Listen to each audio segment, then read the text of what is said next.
కెనడాలోని భారతీయ విద్యార్థులు అక్కడి నిబంధనల మార్పు కారణంగా తమ వర్క్ పర్మిట్ కోల్పోయే పరిస్థితి నెలకొంది. దీనిపై వారంతా నిరసన వ్యక్తం చేస్తున్నారు.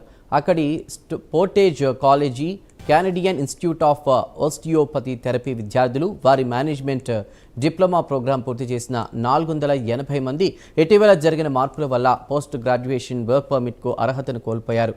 ఈ విద్యార్థులు గత 2 సంవత్సరాల్లో $32,000 చెల్లించారు. కానీ ఇప్పుడు వారు వర్క్ పర్మిట్ కోసం దరఖాస్తు చేసుకోవడానికి అర్హత లేకపోవడం వారిని ఆర్థిక, మానసికంగా ఇబ్బందికి గురిచేస్తుంది.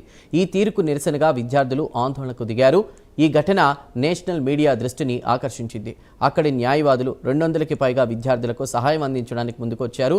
చేసిన మార్పుల వల్ల వర్క్ పర్మిట్ కోల్పోతున్నామని వారు ఆవేదన వ్యక్తం చేస్తున్నారు.